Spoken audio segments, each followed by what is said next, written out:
Alex, thanks for coming out, bud. Thanks for having me. Yeah, appreciate you making the trip down to the studio today. We came from the same area. We were close. Yeah, that's right. That's right. Well, just to get things kicked off a little bit, give me a little bit of background on Alex. Give me a little history on.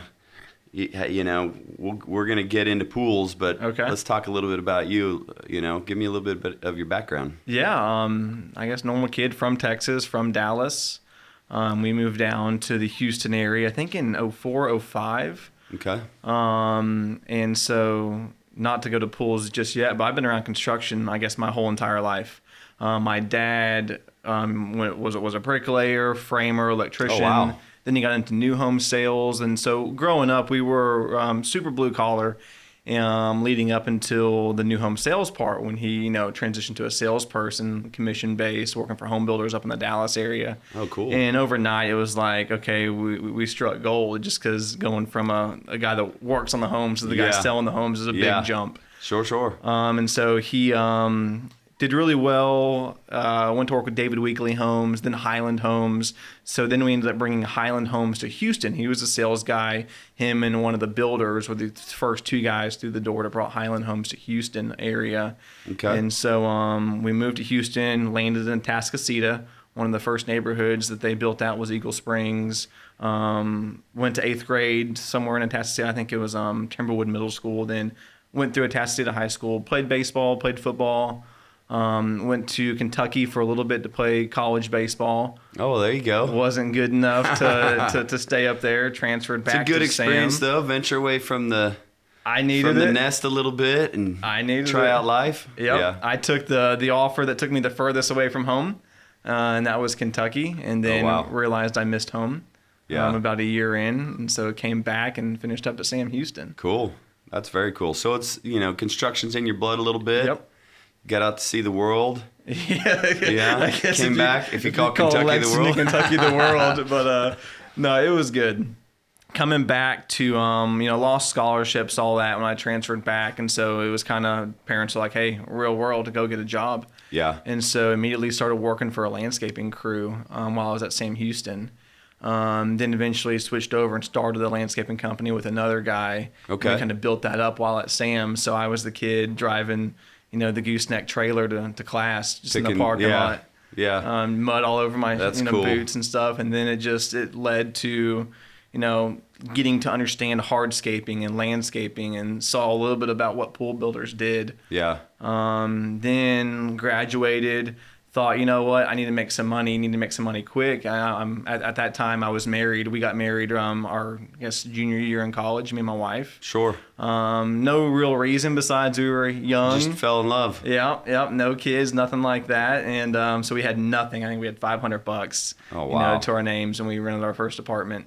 That's awesome. And then I need to go sell real estate. I need to be like my dad and go sell homes because that's where I saw money. And did that for almost 5 years, did super well and was having a good time. But I was making just enough money to where I was, trapped. And so it's like, yeah, you kind of had golden handcuffs what you were doing. So it's real. You were working as a realtor selling homes? Yep. Okay. But I wasn't like your average, I wasn't taking buyers, putting them in my car, going house to house. Yeah. I had kind of carved out this niche. This guy trained me at a real estate office here in the Cypress area how to list homes. So how to go on that first meeting, meet the seller, figure out what they wanted to sell for, figure out what their value was, and then market that home. And so all I did every day, all day, was go to 2 or 3 meetings, meeting with sellers. And so I was getting to the point where I was selling a few hundred homes a year. As a listing agent, but I was doing it under the umbrella of a bigger agent who was reaping the commission and the rewards. Yeah, that's pretty good volume. Yeah, no, I mean, it allowed me to learn how to sell. So it's nice having the mentor, though, that kind of brought you under his wing and trained you up a little bit. Have you been able to apply some of that stuff into your current business model? 100%. Yeah. And really just the confidence of just knocking on someone's door, not meeting them, say, hey, I'm Alex Armistead. Nice to meet you. Let me sell your house. Yeah. And I was young. I was 21, 22 when I first started that. So getting people to trust me that were 2 and 3 times my age, that was hard. Wow. So why pools? Man, I'm still don't know. Throwing it right at you. Still Why don't pools? know. No, COVID happened, 2020, and for the first time, I realized that I wasn't like in control of my own destiny. Yeah. And so I think everyone was scared, not just for the personal health aspect, but what's the market going to do? Am I going to lose my job those first few months? And so I looked at my wife, Callie, and I said, we got to do something different. Sure. We're like the golden handcuffs. That's a great term. So you were still selling homes at that point in time, right? Yep. When was this? This was 2020? This was, like early 2020? March, April of 2020. That's so COVID's full swing, right? Yep. Yeah. We just had a baby boy. We had our son January of 2020. Okay. And so every time I have a kid, like I think I get these like wild itches to go do something because I just had another kid, and it's like, okay, now let's start something else. Yeah. But no, that happened. You know what we call that? What is Shiny object disorder. The kid being the shiny object? Well, no, the new thing to go do. Yeah. Like you see something and you get distracted and you're like, oh, I want to do this. Or 1,000%. I think I should do something different. But yeah, it's kind of in the entrepreneur blood. It's shiny object disorder. It's real. It is a real issue. Yeah. I haven't found any medication that works yet. Well, just the new shiny object. Yeah, that's right. The next thing. The next one. So yeah, COVID happened and I was like, we got to make a change. And so I think I woke up and said, I need to get back to the roots of building something. I've always liked pools. I had pool builders I was referring out when I was a realtor. And I was like, man, these guys are killing it. They're cleaning up. Yeah. And so I was like, I can do that. And I sold a house for an Indian fella named Shiva, great guy. I'm still friends with him. He built his own pool. It was like a $120,000 project that he GC'd start to finish because he didn't want to pay a pool builder. Yeah, why not? I was like, dude, if this guy can do it, I can do it. And that's how it happened. That's awesome. I signed 2 contracts to people I knew in the real estate industry. And I quit cold turkey, quit my job, gave the 2 weeks at the real estate firm and said, guys, I'm going to go build pools. That's awesome. It was and your wife's response? Man, she's a saint. She's whatever you She want to do. got behind you, huh? Yep. She was like, whatever you need, let's go do it. Totally. That's pretty cool. So when officially did y'all open your doors? When were you in business? I want to say we dug our first pool like maybe August of 2020. I think we officially got June, like end of June 2020. We had like a 30-day hiatus from real estate to digging the first pool. Terrifying, like the most terrified, throwing up pretty much every day type deal. Oh yeah. Like gut wrenching. It's because everything's on the line at that point in time. Everything. You're putting it all on the table, right? Yep. And so August 2020 to today, I mean, that's barely 2 years. We just had our 2-year anniversary. Right? Yeah. That's incredible. Yeah. So in that time frame, COVID's full swing. There had to have been some anxiety because we didn't know what the world was going to do, right? The economy was sketchy and people were wondering how is this all going to play out. And you're in a niche space, kind of a luxury market, right? Yep. I noticed just in looking at some of your material online that you really brand that as kind of a luxury service or a luxury market that you're going after. Yeah, and what helped, so kind of like what we're doing here, mentoring other business owners, I was super fortunate to have lunch with a gentleman that I won't say his name just to kind of protect who he is, but he owns one of the largest gunite companies in Houston. Mm-hmm. And so this guy, decades of experience between him and his family and his staff, very, very successful, well-educated business guy. And we sat down, had lunch, and he said, I called him early on to try to get his gunite services because that was the hardest part when 2020 happened and then COVID. Everyone wanted pools because they couldn't go to the neighborhood pool. The neighborhood pools were closed. Good point. And so I kind of knew that, hey, there's going to be demand for this. Yeah. But when there's high demand, there's typically low supply too. Sure. And so I couldn't get in front of this guy. I wanted to use his gunite services. Gunite's the concrete shell of a pool. So one of the most important parts. And he told me, I called him. He said, hey, Alex,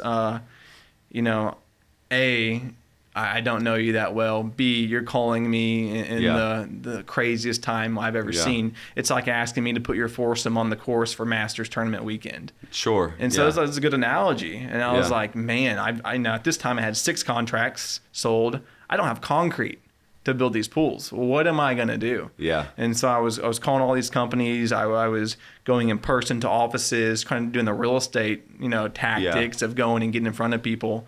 But so I hadn't talked to that guy for a while. Well, about, 9-12 months into our business, he sat down, wanted to have lunch.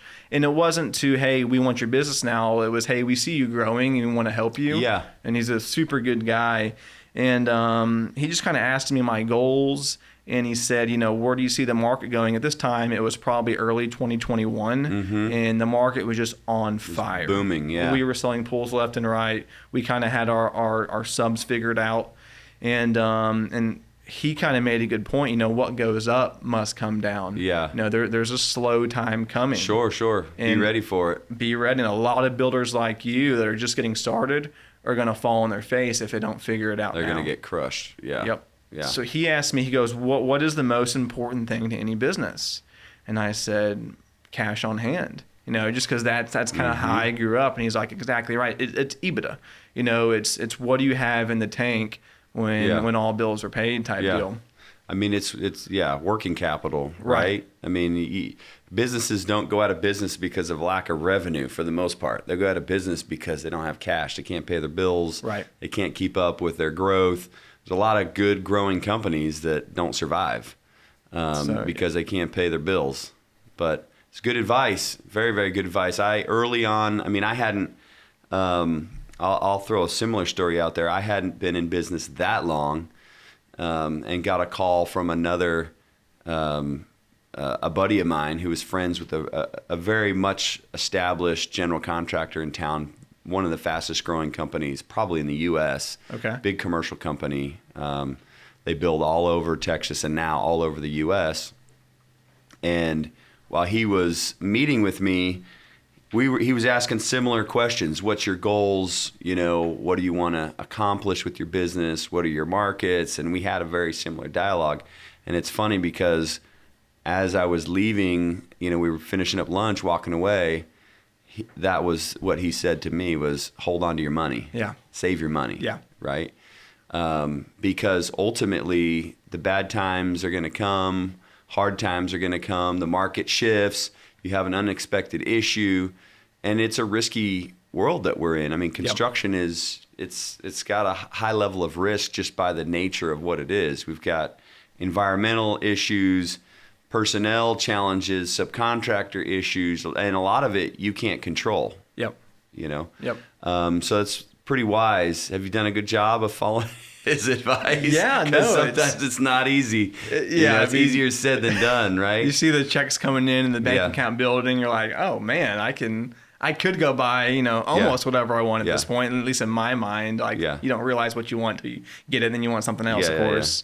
But no, I mean, another thing too that he said, hey, be prepared to buy one pool back a year. Just whatever your average pool price is. In our case, it's a little over $200,000. And so hey, just have that in reserve in case you have to buy that pool back, meaning I got to go dig that pool up and redo it if something happens, which we haven't had to do, thank God, but we need, knock on wood, right? It's a good thing to think about. But, and so back to that lunch, I asked him, I was like, what should I do? I was in I'm still in the beginning stages and infancy of this company, but it's like, do I be the guy that builds 200 pools a year and just scale up? Or do I be the guy that builds 20 pools a year? Yeah. And he said, well, let me tell you a story. I got 2 guys that work for me, both of them brothers. One does build upwards of 200 pools a year. One builds about 15, 18 pools a year. Yeah. At the end of the day, the brother that builds 15 or 18, not only is his quality of life better because he only has 1 employee versus 15, he has more EBITDA. At the end of the day, he's making more money than the brother. And he's like, what are you good at? Are you good at managing people? Do you want to manage people? Or do you want to manage projects? Yeah. And so I had to do some soul searching, and it's like, I'm not very good at dealing with the drama, the personalities, and I know I don't think I could scale this to 200 pulls a year. because I just don't think that's in my heart to do.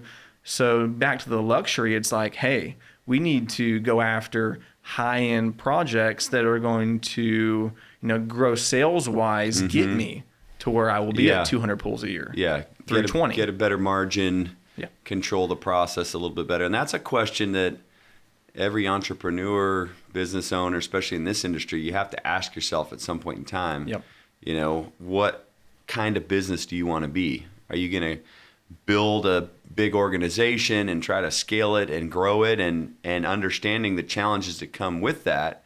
Or are you going to keep a more controlled growth? Maybe you're giving up some of the potential upside of a larger business, but you have more time, you have more control, you have probably a better lifestyle. Just because ultimately what I think everybody wakes up someday and realizes is that the most valuable thing you have is time. 1,000%. And you can't put a dollar amount on it, and you can't quantify what your time is worth ultimately, because you can't go buy more of it. It's impossible, right? None, So that's a lot of wise kind of awareness that you've come to pretty early on in your business which helps because a lot of people don't discover these things until they're, 5, 10, 15 years down the road, and then they've got a business and they're asking themselves, what have I built? Like, what do I really have at the end of the day? Right? Well, in construction companies, what are they worth? Not too much. Exactly. Yeah. So that's the issue. Yeah.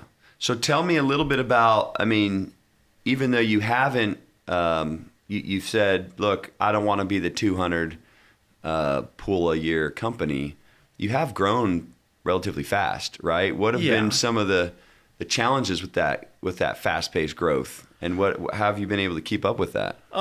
Really just attention to the clients. Like in our clientele, they're paying more for a product, and they kind of expect more too, which is totally reasonable. And we try to send out, really good update emails. Sure. I always open the phone through text. I'm almost never not going to respond, all hours, what have you. I think the hardest thing though, from my standpoint, is the perfectionism in a project. And it's like we're working with natural materials that are imperfect.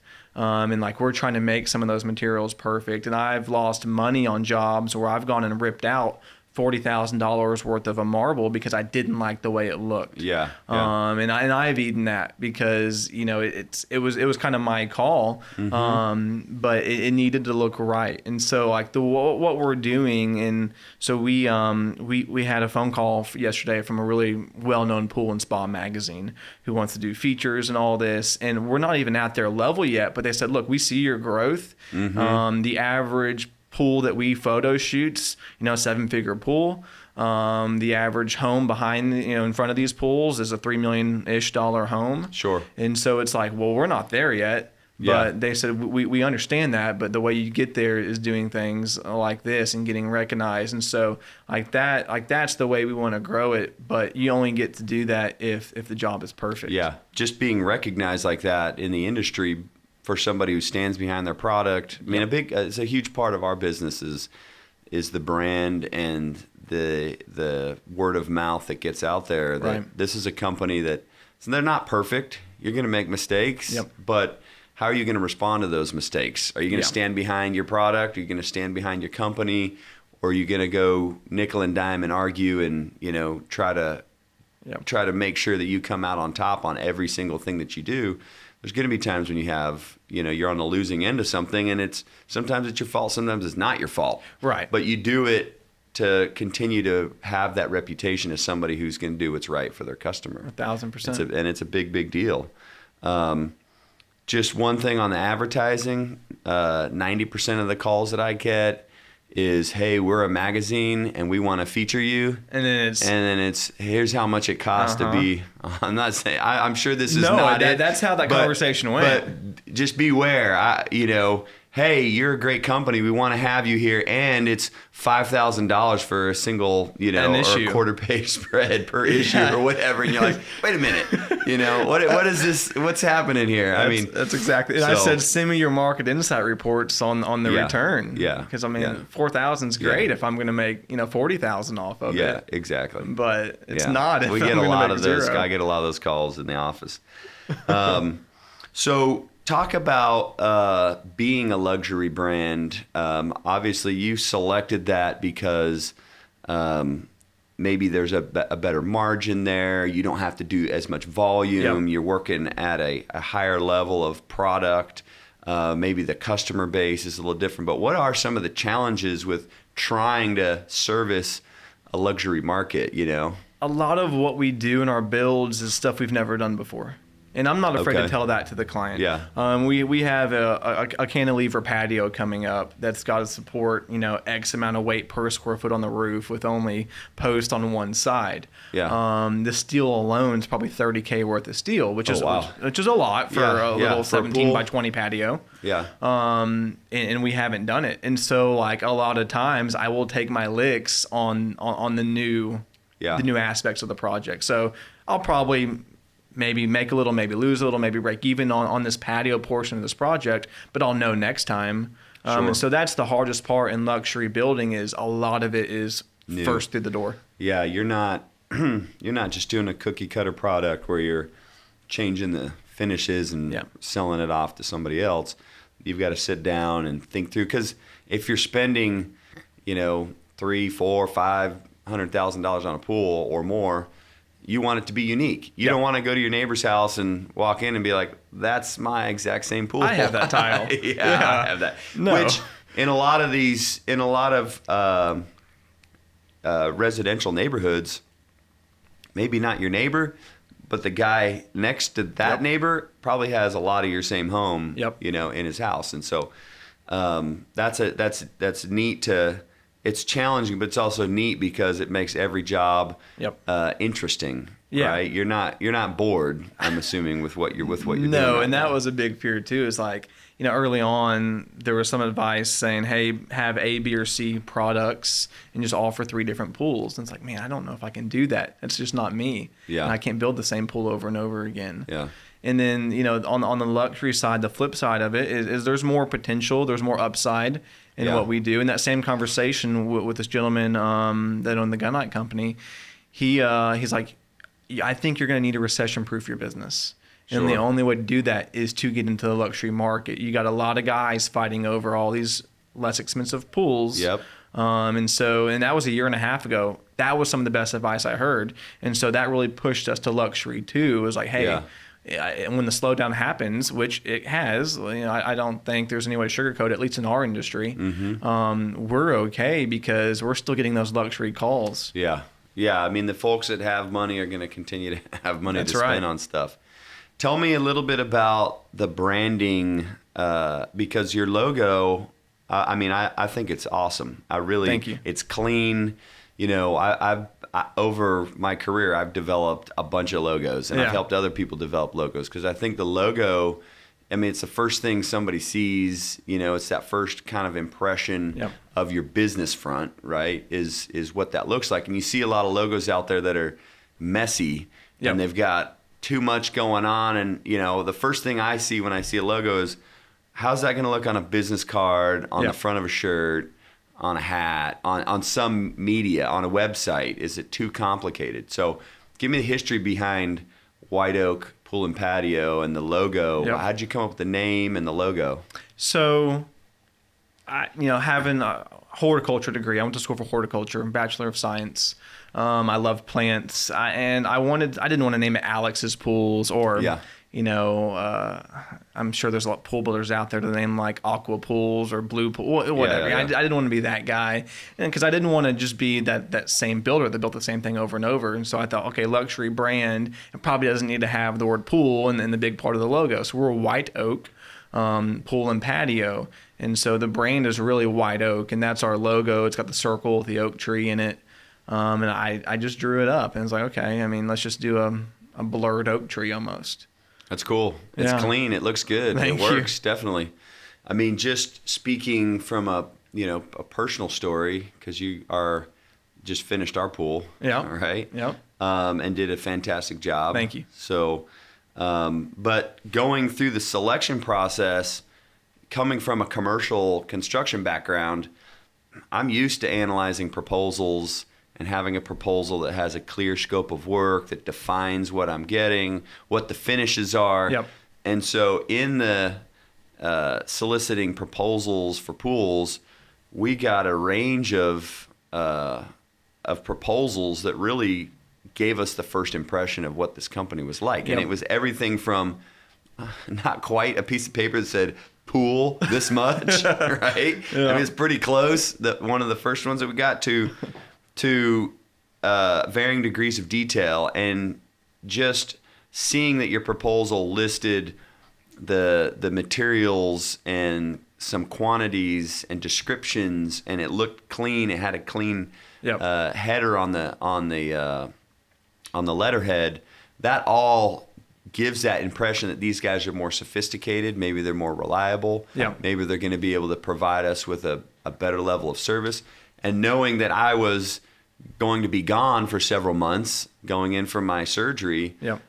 I wasn't going to be there to provide support and provide oversight and provide management. My wife was going to be there. Our kids are going to be there by themselves, and they were going to have to deal with whoever we Yep. selected.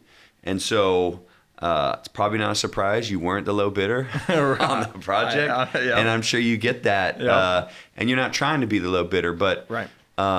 Giving all those little impressions of how you represented yourself, how you responded to questions during the bidding process, how you clarified and revised your proposal as needed, all those things gave us a ton of confidence that, hey, we may be paying a little bit of a premium to get this group to come do the pool, but I didn't have to worry about anything. Yeah. Right? Yep. I mean, and you gave the commitments that you were going to be on site. Yep. Your brother was going to be on site, which I didn't believe initially. Now you probably. I did spot check that over the summer, is Yep. Alex really out there? Yep. And you were on site. You were making sure that quality was there and that the schedule was moving forward. And if it wasn't, you were letting us know, hey, this is delayed, or we're gonna push it because of weather, or we have a scheduling challenge.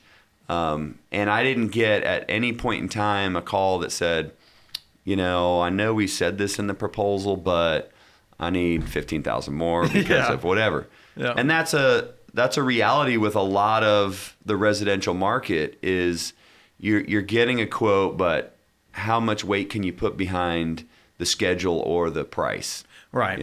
Right.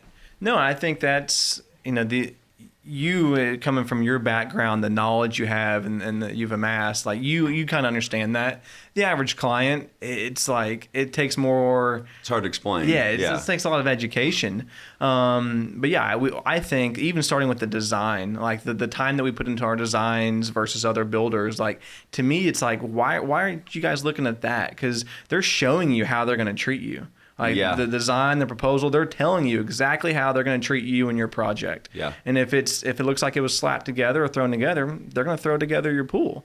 And so I don't think a lot of people translate that. They just look at the bottom line price and say, oh, way too much. Sometimes you have to also pick your customers, right? Yep. I mean, and if in your market, if just bottom line price is it, then that's probably a red flag to go. Not our customer. We may not be the right company for you. And Yep. we have to do that as well on the commercial side of things. Is if this is where you're trying to be at and Yep. we can't get there, maybe it's just not the right fit. Yeah. And you can say that in a nice way and recognize that you don't want to go in and dilute your services. Yep. Because to deliver that price, you've got to cut back on materials or cut back on time or something's got to sacrifice, right? Because it's not just a big fat margin on the end of it that drives the price, right? It's the service and the time and the commitment and the quality of materials. As we were walking through the pool, I'm noticing that we've got high quality pumps and we've got the way the pool was formed and poured and just all the little features that you put into it. It was a higher level of service. So that translates into price. And there's a way to deliver that. Sometimes you're successful and sometimes you're not. Sometimes it's hard to tell somebody to pay a premium for a product that they may see as a commodity or something they can go get from somebody else, but it's really not. I think that sometimes the best word or the most money-saving word for us as business owners is no. How do we phrase that? We got to be nice about it, but you're right. Like, you're not our client, and that's okay. You're going to get a pool, and someone's going to do probably a good job, and you're going to have fun, but this is what we offer. You're going to get a pool. It's not going to be a very good one, but you're going to you may be calling me in 5 years. Get a pool. It's going to be more expensive when I have to jackhammer out the old one that you got. That's right. So you talked a little bit about the design process, and I've noticed this not just with you, especially with you, but in some of the other pool building companies out there, that the use of 3D renderings to really kind of set the hook, right? And help people visualize what they're going to get is very much used in the industry. So there's not a lot of other industries. I think some home builders are starting to do this. I think I've seen millwork companies use some of this new 3D software. Okay. But it's not as prevalent on the I say it's not as prevalent. We're seeing more and more of it on the commercial side, right? To set the hook with the sell of a design. Yep. But it's a part of your proposal process. You don't typically see 3D renderings in the proposal stage, but you go that far as to do a rendering from day one, pretty much. Yeah, and we pay a lot of money for that. And the renderings, the program we use, Structure Studios, and anyone can have it, right? You could go get a laptop or a desktop and download this program. Pretty much every pool builder has it. There's different levels of it, different updates. We have the most updated version, the most expensive version. I think that's important. But it's not like in home sales, you have model homes or spec inventory homes you can walk people through and show them. You can't really do that with the pool, especially a pool that's unique and hasn't ever been built before. And so you got to give someone some concept of what it's going to look like. I just think it's fair. Like, we pay a lot of money on the front end to our designer, or if it's myself, sometimes I put 40, 50, 60 hours into these designs. And we provide that at the proposal. I mean, how else am I going to sell you on this vision, ask you to pay more for this pool without showing you that I've invested in it myself? So did you immediately jump into doing these proposals with renderings, or was that something you saw and said, I need to start doing that? Or did you know from the beginning, to compete, we got to have the software, we've got to have these renderings, we've got to show up with that, wow factor from the beginning? No, we started with the renderings from the beginning, but just the 3D renderings that everyone attaches to the emails, which we still do, because I think it's good to look at a picture instead of a video. But now we have the videos too, and we're given 2, 3, 4 minute walkthrough videos that are to scale. The timestamp is right on the video, so if you're looking at it on August 31st, you're going to see where the sun's setting. The compass is set. It's cool. It's like a CAD program with design 3D added to it. No, it's very effective. Right. I mean, when we got ours, it was blasted all over, and it was neat to kind of see. And when you go out there and look at what's there, I mean, it's what was in the rendering. It's very accurate. Thank you. And so, that's got to be a big investment. But do you have a design team, or is that something you do? Are you in there operating the software, or do you utilize a team or subcontract some of that out? So sometimes I'm doing it. Early on, I was doing it exclusively, and it was just eating up your time. Oh my gosh, every night until the wee hours of the morning. And so now that we're growing in project scope, we're getting into more difficult things, not only to build, but to design it. It's one thing to design it, right? Like, I can design anything. Can I go build that is the question. But no, I mean, we have a designer now that works with us. He's been doing it for, I think, 30-something years.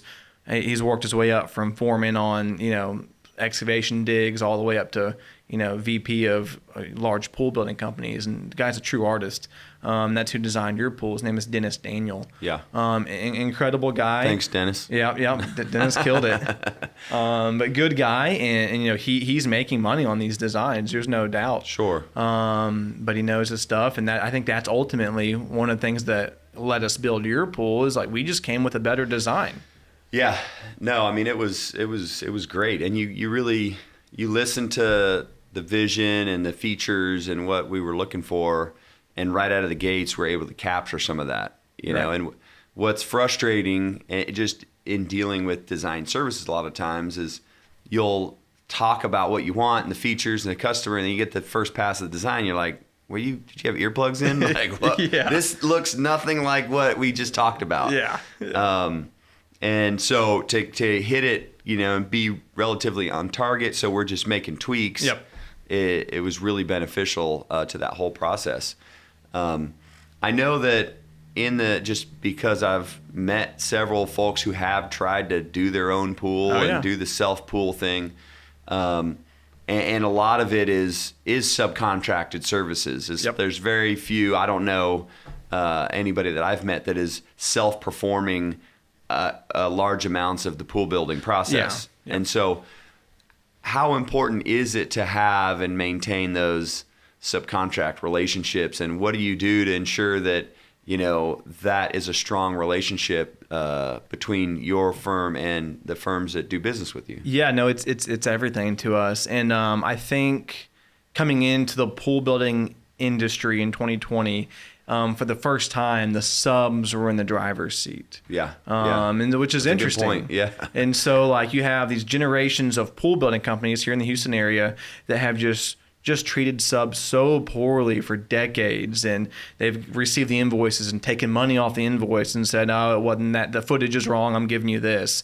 And those subs are trapped. You know, because they know this pool builder is going to have jobs. So, hey, I gotta suck it up, and he's not giving me what I want, but I gotta stay with him. And so I came in kind of completely opposite. I kind of put the subs on the pedestal that they deserve to be on, because they're the ones out there breaking their backs, making it happen. Doing all this.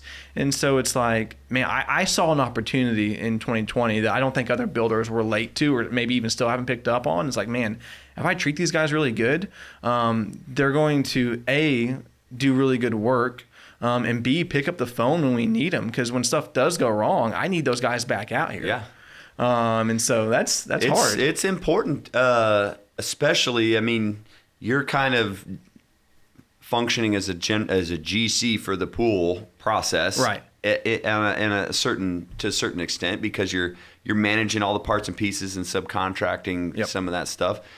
And for us, we have to preach that to our guys, because sometimes you can have younger folks, some of your project managers, that feel like the sub owes you something, and that, you know, they have to be responsive, or they have to do certain things, and they don't treat them like a true partner. And the reality is, we're not building this stuff. They are. They're out in the field. They're at risk. They're putting their, you know, working under extreme heat and humidity, and at risk too. Some of the stuff we do is dangerous. And so having that real partnership it has to be important, you know, for what you do, because just like this gentleman that kind of brought you in and talked to you about the gunite, without those partnerships, pools don't get built. No, right? And it's mutual respect. You know, those guys are business owners just like you are. You know, you guys may need, you guys both need each other, and so paying on time. You know, it's okay to look at an invoice and double check it. And there's times I've caught like, hey, you know, this is off. And they're like, hey, you're absolutely right. Let's meet out the job. Let's measure it. Yeah, you're right. You know, and here's the adjusted price. But not ever beating people up because you're losing money on a job. Just because you underbid it, they did all the work you asked them to do. You better pay them. Keeping that sub base happy, especially now, because everybody has been busy. Right. And in reality, there's supply chain issues have really constricted what people can do. And there's some companies that have continued to be able to perform, and there's some that haven't. And so knowing who you can rely on, nurturing that relationship, I mean, it's a big part of our business. And I can only imagine that it's a pretty small world in the pool building world with who are the A players, you know, that can perform some of those services. And we went through every little aspect of the job, from excavation all the way to plaster. We've gone through subs and to find what we like and who performs the best. I mean, our tile guy Juan, the gentleman that did your pool, we've been through 4 tile guys before we met Juan. When I saw him lay some glass tile at a job about a year and a half ago, I said, "Oh my gosh, this dude's an artist." And so, what's it going to take, Juan, to make you exclusive? And so, and he works with us. Yeah, it's great. Well, when you see it, you've got to lock up that talent. That's awesome. Yep. And it's, I'm sure he enjoys knowing that he's got a relationship that's going to always provide that stream of work for him and take care of him. He can rely on your business to support his own. Yeah, and we turned him in from, he did this, but we helped him go from an employee to now a business owner. Yeah. And so now he, instead of working under somebody, he owns his own company. He employs other guys, so his future's just totally changed along with ours because of him. So mutual respect. It's mutual respect. So I have to ask you, the person that you interface most with when you're building pools, who is it on the owner side? Oh, the wife. What are you talking about? You know this. How do you do it, man? What's the secret? I mean, it's, it's that's an art, right? You have that customer service is got to be magical. Well, knowing your customers, picking your customers too. Your wife Andrea is amazing. But no, just